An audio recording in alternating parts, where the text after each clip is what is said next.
भारत के प्रमुख कृषि पारिस्थितिकी प्रदेश।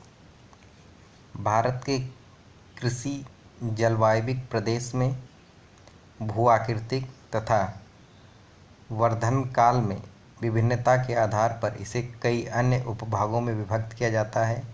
ऐसे उपभागों को कृषि पारिस्थितिकी प्रदेश के नाम से जाना जाता है। कृषि पारिस्थितिकी प्रदेश का मैप प्राप्त करने के लिए सर्वप्रथम मृदा मैप लिया जाता है।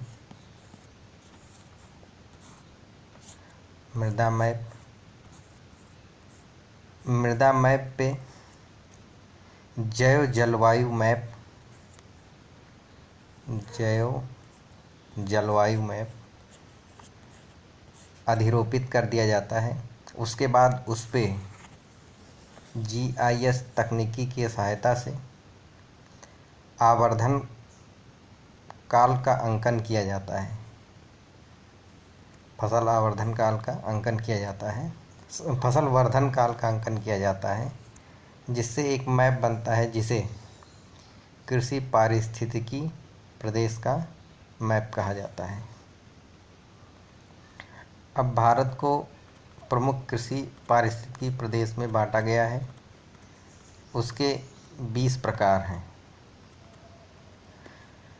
प्रमुख रूप से इन्हें 20 प्रकार से बांटा गया है, जिसमें सबसे पहले हिमालयी शुष्क तथा शीतल प्रदेश, हिमालयी उष्ण तथा आर्द्र से अल्पार्द्र प्रदेश, पूर्वी हिमालय जिसमें सिक्किम, अरुणाचल प्रदेश और ऊपरी असम शामिल है, उत्तर पूर्वी पहाड़ियाँ जिसमें नॉर्थ ईस्ट के राज्य शामिल किए जाते हैं, उत्तरी मैदान जो पश्चिमी हिमालय के उत्तर में स्थित मैदान है उसे उत्तरी मैदानी प्रदेश कहते हैं, पूर्वी मैदान जिसमें बिहार और उत्तर प्रदेश शामिल हैं, बंगाल तथा असम प्रदेश जिसमें ब्रह्मपुत्र नदी घाटी के मैदानी क्षेत्र शामिल हैं, पूर्वी तटीय प्रदेश जिसका विस्तार स्वर्ण रेखा से लेकर कन्याकुमारी तक भारत के पूर्वी तट के सहारे है,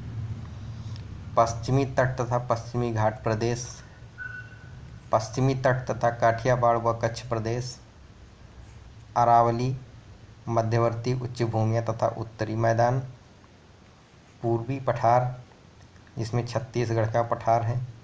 यह उष्ण अल्पार्द्र इलाका है जो लाल और पीली मिट्टी से युक्त है।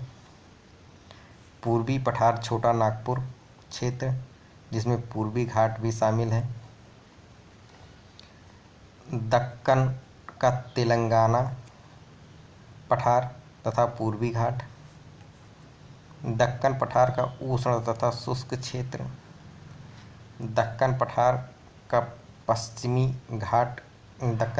पश्चिमी घाट का वृष्टि छाया क्षेत्र प्रदेश, मध्यवर्ती उच्च भूमियाँ जिसमें मालवा, बुंदेलखंड और पूर्वी सतपुड़ा शामिल किया जाता है, मध्यवर्ती मालवा उच्च भूमियाँ गुजरात तथा काठियावाड़ क्षेत्र, अंडमान निकोबार द्वीप समूह का प्रदेश, पूर्वी घाट तमिलनाडु का पठार तथा दक्कन के कर्नाटक का भाग।